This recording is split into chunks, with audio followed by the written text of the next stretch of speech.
नमस्कार, आप देख रहे हैं जन उजाला न्यूज। मैं हूं आपके साथ प्रिया जायसवाल। आज के दौर में मेंटल स्ट्रेस सभी के लिए एक बहुत बड़ी समस्या है, जो खास तौर पर युवाओं में देखी जाती है। इसी को लेकर आपने हमारी पिछली वीडियो में देखा होगा, हमने युवाओं से बात करी थी कि किन कारणों से उनमें ये मेंटल स्ट्रेस होता है।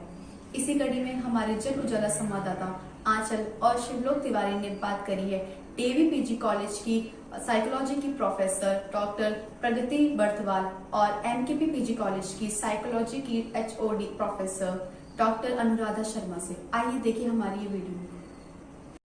नमस्कार, आप देख रहे हैं जन उजाला न्यूज़। मैं हूं आपके साथ आंचल। आज हम मौजूद हैं डीएवी पीजी कॉलेज देहरादून में और हमारे साथ बात करने के लिए मौजूद हैं साइकोलॉजी की teacher doctor Pragati Barthwal ma'am. तो मैम, जैसे कि आजकल युवाओं में मेंटल स्ट्रेस बढ़ता जा रहा है, तो आपको क्या लगता है इसके क्या कारण है? पहले तो मैं ये कहना चाहूँगी आपका यहाँ पे स्वागत है हमारे डीएवी पीजी कॉलेज में। और हमारा ये साइकोलॉजी डिपार्टमेंट है। मैं doctor Pragati Barthwal, associate professor DAV PG college. तो जैसे कि आपने स्ट्रेस की बात करी है स्पेशली युवाओं में, तो पहली बात तो यही है कि एकेडमिक स्ट्रेस एक बहुत इम्पॉर्टेंट रीज़न है।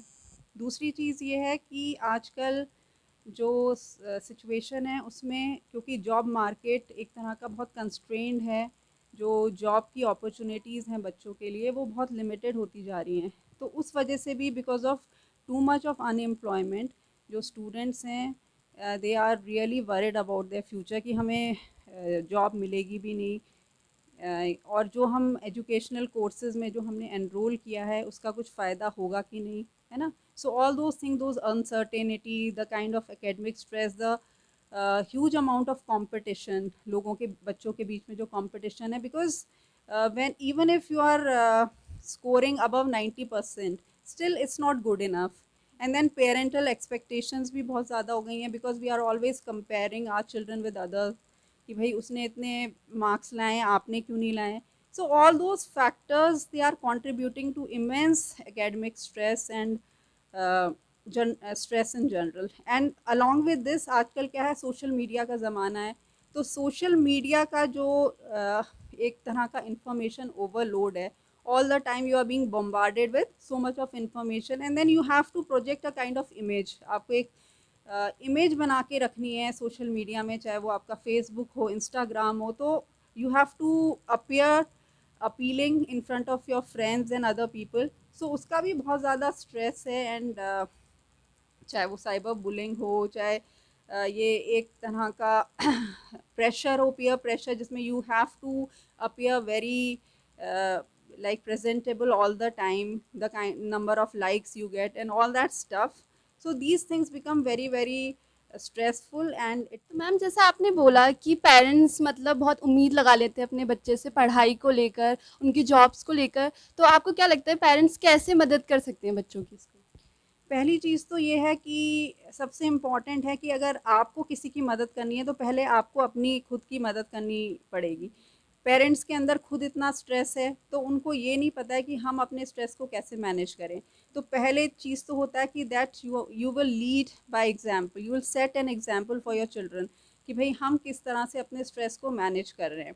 तो टाइम मैनेजमेंट के स्किल्स होते हैं कि आप अपना टाइम मैनेज कर रहे हैं, अपनी जो भी आपकी प्रायोरिटीज़ हैं उसको आप सेट कर रहे हैं, उसके अकॉर्डिंगली आप the way you are eating, आपकी ईटिंग हैबिट्स है, हेल्दी ईटिंग हैबिट्स, प्लस आप एक्सरसाइज कर रहे हैं, फिज़िकल एक्टिविटी कर रहे हैं, आप आपकी स्लीप पैटर्न कैसा है, टाइम से आप सोते हैं, टाइम से उठते हैं, आप अपने जो लाइफस्टाइल है, अपने डेली रूटीन में आप मेडिटेशन, योगा जैसी चीज़ों को इनकॉर्पोरेट कर रहे हैं कि नहीं कर रहे हैं। तो ये सब चीज़ें जब एक बच्चा देखता है कि मेरे पेरेंट्स इस तरह से अपना स्ट्रेस मैनेजमेंट कर रहे हैं, तो obviously they will also learn and they will also try to incorporate these things into their दूसरी चीज़ ये है कि हमें ये मान के चलना चाहिए कि हर व्यक्ति, हर बच्चा अपने आप में यूनिक है। हम कहते तो ये हैं, जब हमें दूसरों के बारे में हमें किसी को समझाना होता है तो हम कहते हैं कि भाई हर बच्चे की यूनिकनेस को समझिए, हर बच्चा अपने आप में अनमोल है। पर जब हमारे अपने बच्चों का समय आता है या उनके संदर्भ में, हम क्या कहते हैं, हम उनको कंपेयर करना शुरू कर देते हैं कि भाई देखो हमारी इतनी एक्सपेक्टेशन है, तुम्हारे अगर 1 मार्क कम आ गया मैथ्स में तो आईआईटी कैसे निकालोगे तुम, या तुम मेडिकल में कैसे जाओगे। तो हमें ये नहीं समझ, हमें अपने बच्चों को एक यूनिक इंडिविजुअल की तरह देखना है, और उनको हमें कोशिश करनी है कि हम ये कंपैरिजन ना करें।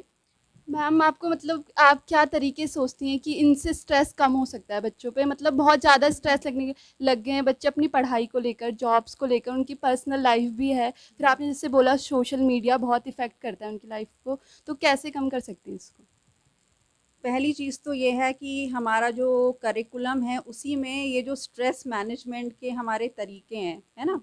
जैसे कि एक सबसे इम्पॉर्टेंट चीज़ होती है टाइम को कैसे मैनेज करना है। तो बचपन से ही अगर बच्चों को सिखाया जाए कि हम किस तरह से अपना जो, क्योंकि time is a limited resource, unlimited time नहीं है हमारे पास।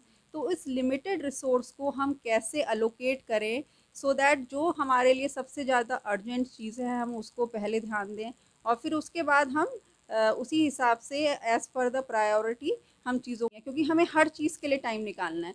चाहे वो पढ़ाई हो, पढ़ाई के साथ साथ हमें अपने खेल कूद के लिए, अपना जो एंटरटेनमेंट है उसके लिए, फ्रेंड्स के साथ हमें हैंग आउट करना है, उसके लिए अपने पेरेंट्स के साथ, फैमिली के साथ, everything we have to really allocate time for. तो it has to be manage in a very good manner. तो ये पहले से क्रिएट करें एक्सरसाइजेस को अपने, चाहे हम रनिंग कर सकते हैं, हम योगा कर सकते हैं ना, कई बच्चे और भी कई तरह के स्पोर्ट्स खेलते हैं। तो आजकल क्या हो गया, ज़्यादातर टाइम बच्चे इंटरनेट, फ़ोन, स्मार्टफोन्स में डिवोट कर रहे हैं। तो जो ये बाहर जाके खेलने का, फिज़िकल एक्टिविटी वाला जो हिस्सा है वो बहुत कम हो गया है ना। तो वो बिकॉज़ फिज़िकल एक्टिविटी बहुत कम हो गई है, उस वजह से भी जो हमारे स्ट्रेस बस्टिंग उसकी क्वालिटी है, जैसे एंडोर्फिन रिलीज़ होते हैं हमारे ब्लड में जब भी हम खेलते हैं, एक्सरसाइज करते हैं, तो वो चीज़ें हमें नहीं मिलती हैं, जिस वजह से हम और ज़्यादा स्ट्रेस्ड आउट फील करते हैं। फिर हमारा क्या है, ज़्यादा से ज़्यादा हमारा टाइम वर्चुअल जो इन्वायरमेंट है उसमें स्पेंड होने लग गया है। जो फेस टू फेस इंटरेक्शन हुआ करता था पहले फ्रेंड्स के साथ, वो अब कम होने लग गया है। और ज़्यादातर जो हमारे फेसबुक, इंस्टाग्राम में जो हमारे इंटरेक्शंस हैं या जो हमारी फ्रेंडशिप है, they are very very superficial in nature. You can not really fall back on those friends. मतलब आप सही में कभी दुखी हो, कभी आप बहुत डिप्रेस फील कर रहे हो, आइसोलेटेड फील कर रहे हो, तो ऐसा नहीं है कि आप किसी भी, कोई भी ऐसा फ्रेंड आपको नज़र नहीं आएगा कि जिसके साथ आप अपनी बातें शेयर कर सको। तो एक तरह की लोनलीनेस बच्चे महसूस करते हैं। तो बहुत ज़रूरी है कि हम अच्छे अपना जो सोशल सपोर्ट है वो बिल्ड करें, चाहे वो हमारी फैमिली मेम्बर्स के, हमारे कोई जो सिबलिंग्स हैं उनके साथ हो, है ना, या हमारे कोई ऐसे फ्रेंड्स हों जिनसे हम लगातार मिलते रहें हो, जो हमारी लाइफ में क्या चल रहा है उससे उनको सरोकार हो। नमस्कार, आप देख रहे हैं जन उजाला न्यूज़ और मैं हूं आपके साथ शिवलोक तिवारी। इस वक्त हम लोग मौजूद हैं देहरादून के MKP PG कॉलेज में और हमारे साथ बात करने के लिए मौजूद हैं डॉक्टर अनुराधा मैम। मैम, मेरा सवाल ये है कि आजकल युवाओं में बढ़ता हुआ मानसिक तनाव जो है, तो इसके क्या कुछ प्रमुख कारण हैं? युवाओं में जो स्ट्रेस है, तनाव है, उसका सबसे मुख्य कारण है आजकल की जो कॉम्पिटिटिव लाइफस्टाइल है हमारी।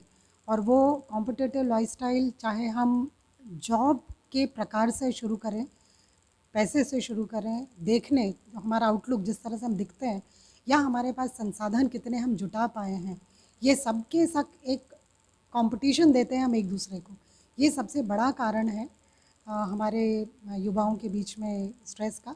और अगर हम छोटे छोटे कारणों को देखें तो पारिवारिक है, ये भी एक बहुत मुख्य कारण बन जाता है। पारिवारिक है, घर के सदस्य हैं, इकोनॉमिक है, जब हम कहीं पर जॉब कर रहे हैं तो उसकी अपनी रिक्वायरमेंट्स हैं, उसको हम किस प्रकार से पूरा कर पा रहे हैं, नहीं कर पा रहे हैं। और ये एक कारण बनता है युवाओं में तनाव का। मैम, जो ये तनाव अभी युवाओं में आप देख रहे हैं, मानसिक जो उनकी स्थिति है, वो बहुत ज़्यादा डिप्रेशन में जा रहे हैं, तो इसके क्या कुछ समाधान आप युवा पीढ़ी को देना चाहेंगे? युवा पीढ़ी से तो हम अपने एक्सपीरियंस और अपने सब्जेक्ट, अगर हम दोनों की बात करें तो हम ये कहना चाहेंगे कि लाइफ में कहीं पर एक कंटेंटमेंट की बहुत ज़रूरत है। हम हर कुछ नहीं पा सकते जो हमारे बस में नहीं है।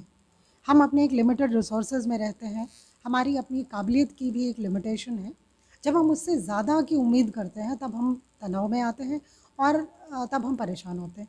तो हमें कहीं ना कहीं जो अपना आकलन है कि मैं कहाँ हूँ, किस जगह पर हूँ, किस तरह का हूँ, उसके मुताबिक अगर हम कंटेंटमेंट ज़िंदगी में खोजें तो तनाव को काफ़ी हद तक कम किया जा सकता है। उसके अलावा आजकल जैसे योगा है, मेडिटेशन है, स्पिरिचुअलिटी की तरफ लोग बहुत ज़्यादा बढ़कर जा रहे हैं। हम एक दूसरे से बात करके अपने तनाव को कम कर सकते हैं, समाधान को खोज सकते हैं। और इसके अलावा सेल्फ एनालिसिस एंड कंटेंटमेंट, ये 2 चीज़ें हैं जो मुख्य तौर पर हर युवा को कहीं ना कहीं ज़रूर खोजना चाहिए। मैम, जिस तरीके से आजकल की हमारी जो युवा पीढ़ी है, जो हमारी नई जनरेशन है, वो इस चीज़ से उभरने के लिए नशे का सहारा ले रही है, तो उस पर आप क्या मुख्य अपने विचार बताएंगे? देखिए, नशा तो कोई तरीका नहीं है तनाव से बचने का, क्योंकि नशा ऐसा नहीं कि हमारे तनाव को घटा देता है। नशा सिर्फ हमारी चूँकि अपनी न्यूरोट्रांसमीटर्स उस समय काम करना बंद कर देते हैं, तो हमारी जो विचारों की जो श्रृंखला है वो छोटी और कम हो जाती है, बस इतना ही फ़र्क पड़ता है। ये हम एक सब्स्टिट्यूट के रूप में खोजते हैं कि उतनी देर मैंने अपना दुख भुला दिया या मेरे को ध्यान में नहीं आया तो मैं तनाव में नहीं रहूँगा, इतना ही काम करता है, बाकी वो कोई समाधान नहीं है। अगर आपको स्थायी समाधान चाहिए तो उसके लिए आपको वर्कआउट करना पड़ेगा। कुछ जैसा कि आप सबने देखा, दोनों ही प्रोफेसर्स ने बदलती लाइफस्टाइल को और सोशल मीडिया पर बच्चों का ज्यादा एक्टिव रहने को एक कारण बताया, जिसके कारण उन्हें मानसिक तनाव होता है। इसी के साथ उन्होंने सुझाव दिए कि पारिवारिक माहौल में रहने से, वर्चुअल से ज्यादा सोशल कनेक्टिविटी रखने से और योग प्राणायाम करने से मेंटल स्ट्रेस को दूर किया जा सकता है। जन उजाला देखने के लिए आप सबका धन्यवाद।